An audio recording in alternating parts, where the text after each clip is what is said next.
So I think we should get started because we're now 4 minutes behind schedule already in a very tight, packed schedule. My name is Mark Saman. I'm one of the gastroenterologists who planned this day. This is Caps. I'll let him introduce himself. Hi, my name's Caps. I'm one of the surgical trainees. We're delighted to have you all here with us, and it's fantastic to see the room completely full. We've got, as I said, a busy first session, so we won't take much time. I just want to say thanks to all of our sponsors, especially to CC UK. They've been very generous in supporting us and really helpful with planning the day. Sue, you'll meet in a second, has been fantastic, and she's our expert patient or our patient representative. I think you don't like the term expert patient, but you are an expert, and you'll hear from her in a moment. I'll let each of the speakers introduce themselves. In terms of housekeeping, I've been told I don't have to tell you anything, so I won't. The toilets are out there and the fire escapes are where they need to be, so I've told you. And without any further ado, we'll hand over to Sue.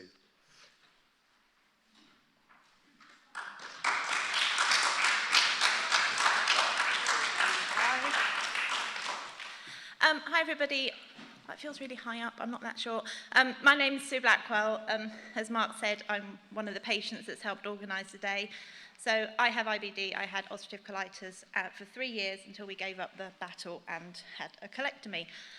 So patient integration in research. We talk about PPI, patient and public involvement, but in colorectal research, we're really, really very keen that the I is seen as integration, not involvement, because involvement is as simple as saying, oh, have a look at this questionnaire, what do you think? That's great, right, we'll tick the PPI box. Whereas integration is about having patients involved in the study from the start, looking at it saying, I don't think you should do that, but why don't you do this instead? And having lots of opinions on lots of things. So in May 2015, colorectal surgeons held the Delphi Games, and there's an absolutely hideous picture of me.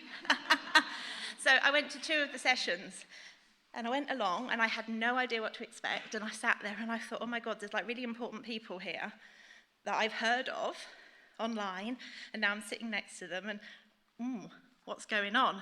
And, you know, some work followed on from that, and I think for about the first year, I thought, I'm not adding any value here. I'm just going to the meetings, and I'm sitting there thinking, well, I don't really know much. What do I say? What do I do?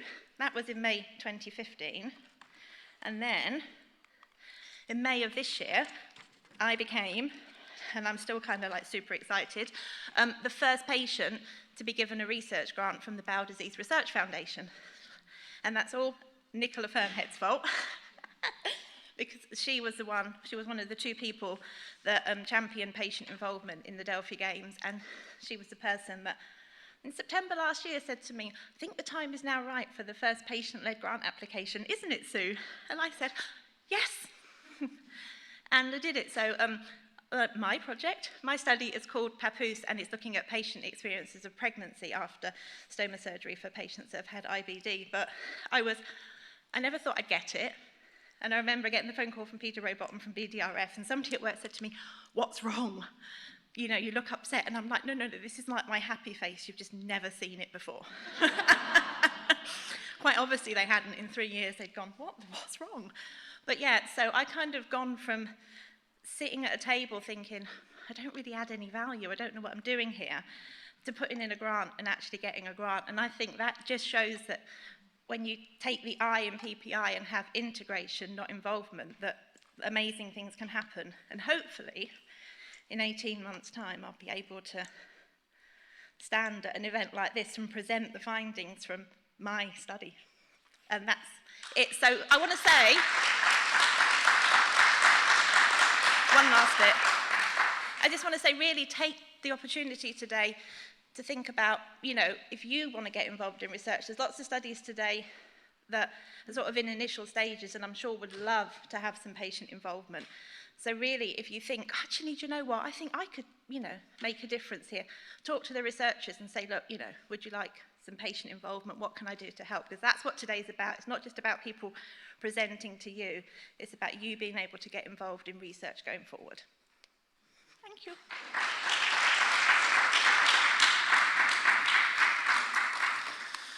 Thanks very much, Sue. I'm going to be far less inspiring and somewhat less interesting as well, I suspect. But I want just to take a moment to talk about what PPI is, and therefore apologies to anyone who was here last year or has a very clear idea about what PPI is, but I'm going to tell you what we all think about it. And my name's Phil Tozer. I should have started with that, really. I'm a surgeon and a researcher at St Mark's Hospital, which is in London, with a particular interest in IBD and fistulas, which many of you will know all too much about, I suspect. And I'm just going to talk for a couple of minutes about PPI and how we should do it and what it is and so on. So now that I read that, it makes it sound like I'm calling you all horses and rhinos. I'm not. That's the subtitle of my talk, which is a welcome to PPI, which is very short. So what is PPI, patient and public involvement in research, and why do we need it? Well, it's all about asking patients for their help to design and run medical research. So that's more than just being the people who are our guinea pigs when we undertake research, but it's about designing and running it. And the idea is to improve the relevance, acceptability, and quality of the research we do. The relevance of the research questions, the acceptability of the things that we're going to do to people, and the quality of the outcome, what we're producing when we do research. And that's consistent with a shift in medicine, which I hope, but don't entirely expect, everyone in the room will have felt, a move away from a paternalistic approach to medicine towards one where choices are centered around the patient. I hope that that's an experience you all have, so that if you're in my clinic room and we're discussing a problem, my conversation with you will run along the top lines. This is the problem. These are the options that I have to help address it. These are their pros and cons. Which one works for you?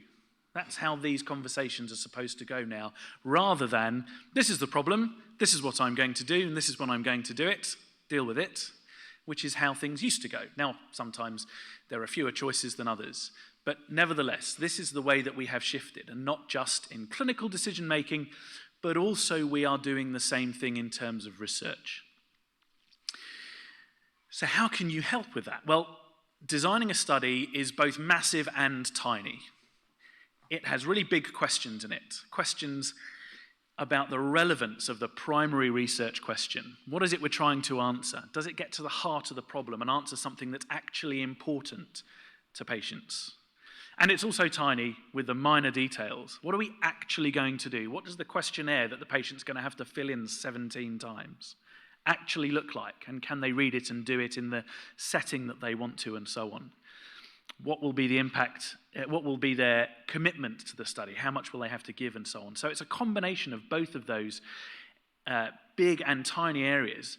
So who should answer those questions? Well, it's the research team. Who's on that? Classically, it's been doctors and methodologists and statisticians and so on and so forth. In other words, a committee. So we're now into the animals. So who can tell me what kind of horse this is? Anyone? Very good. I can see some people know the answer to this. This is a horse designed by committee. Has everyone heard that phrase? This is what you get when you design a horse by a committee, according to this chap, who's the guy who designed the Mini, so we should probably pay attention to him.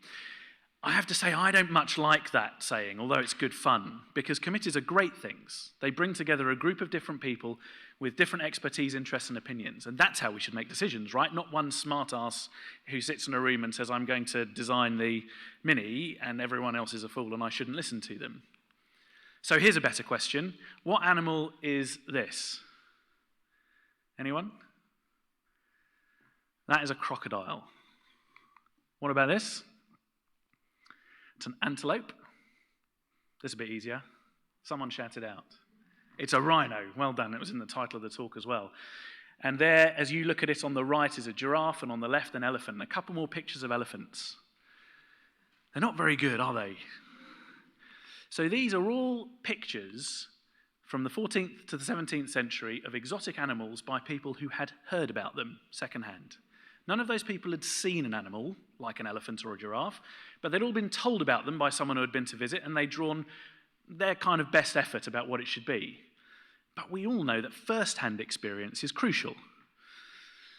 So you can imagine how someone got to draw this as an elephant when they were told, well, it's a bit hairy and it's got a really long nose and a couple of big tusks. And so the person who was drawing it thought to their context, the world that they see, which involves horses and cows and sheep and so on, and not elephants and tigers and so on. And they drew something that looks quite a lot like a horse with a big nose and some pointy tusks. And they were sort of kind of right, but mostly wrong. And this is how we can be on research study management groups. We don't have that first-hand experience, which is so crucial in terms of the disease. So we will put on slightly smaller ears and we'll cover the whole thing in hair because we think that's broadly what things should look like. But it isn't what they actually are. And this is where patients are so useful. To check that our research question is relevant and important. To make sure that our methods are acceptable and appropriate, not too unpleasant. But also to say that something that's unpleasant might be worthwhile if the question is important enough. And to check that the outcomes we're measuring are meaningful and valuable. It's no good me telling you how much better you are after a research study that we've done because there's a fall in the blood marker if you feel exactly the same. That's of no real value to you, probably. So this is how we think patients should be involved to help our research. But what does our mean in this setting? It's all completely irrelevant if it doesn't work for the patients. And exactly as Sue said, study management teams should, and many of the projects you'll see today have, embedded patients within their study management teams in order to take part in this PPI process, to govern the research from the start, not simply participate in it. But despite having done that, there are specific questions which are really valuable to ask in a group setting where we can get a lot of opinion all at once. And so a year ago, Caps and Mark, who you've heard from and you'll see all during the day, whether you like it or not, in London, set up this day, supported by CC UK, with a bunch of IBD researchers who came in and presented their work to gain lots of invaluable PPI all at once in one go. And this year, we're in the north, which is excellent. Long way, got up early, it's quite cold, but it's excellent that we're up here. Still Caps and Mark, still CC UK. In fact, they've taken a bigger and more powerful part in this than ever, and we're really grateful to them. And we've still got a top of great IBD researchers. And we're grateful to you for your help. So please ask questions if you don't get something. There will be someone else in the room that doesn't get it if you don't. It might well be me, if it's some of the more complicated research studies with science in them. Please challenge any assumptions you hear. If you hear us saying something and you think, no, that's not right, that's not how it is if you're me, then tell us. We want to hear about that. Those are exactly the kinds of things that drive problems in research that are problematic all the way through. And the researchers will tell you a bit about their study, but mostly they're going to focus on the questions which you are here to answer, specific questions which only you can answer. And those are the bits we really will be grateful for you to apply your attention and thought to. And you should do so completely honestly and without fear. We really want to hear what you think about those specific issues. Now, of course, we have to have some ground rules. People will give personal, embarrassing, difficult stories. We have to give everyone space to do that and obviously not repeat or publicise those in any way. So it's Chatham House rules for those who get that phrase. What stays in Manchester, what happens in Manchester stays in Manchester, is always a good policy to live by, I think. Some slides are not suitable for publishing on Twitter and so on. We actually want you to use social media and talk about this. It's great. It expands the involvement even further. But the researchers might show some slides and say, please don't photograph and put this up anywhere because this is still, it's in press or it's copyrighted or whatever. And please respect the input and contributions of all the others, even if you agree, and especially if you disagree. Still tell us that you disagree, but obviously in the polite, respectful way that everyone always will. And finally, please bear with us. As researchers, we are not great at presenting to patients. We present to each other all the time, and we've got a bunch of shorthand that we use so that we only have to use 6 words a sentence instead of a much more sensible 12. And we find it very difficult to slip out of that. And we will use jargon and abbreviations, and we will assume knowledge. And we might go the other way. We might assume you don't know something, which you do, and we're not condescending to you and patronising you, and I apologise in advance when we do it. It's because we want every person in the room to be on the same page. And my final comment about this is the retained foreign body. It's one of my favourite phrases in medicine. So if I do an operation on you next week, and I'm a bit tired and a bit, not really on the ball, and I leave a swab inside your belly, that will be called a retained foreign body, not a left behind by an idiot surgeon foreign body. It will be your fault, not mine. It is retained by the individual. And we have lots of phrases like this that we all use automatically. And they're not meant to be pejorative, and I'm really sorry if we use them. We probably will. We'll try hard not to, and we've tried to weed those out of the talks, but do bear with us when we say these silly things. Finally, thank you. It's going to be a longish day, and at the end of the last year, people came out hot and tired and so on, but it is so valuable for us, and in taking part, you are helping design the future of IBD research in this country for the next 5 years.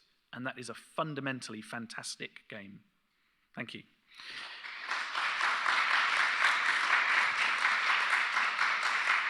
So, that being said, I'm now going to introduce, whilst I hastily put the computer back together, Jennie Popay, who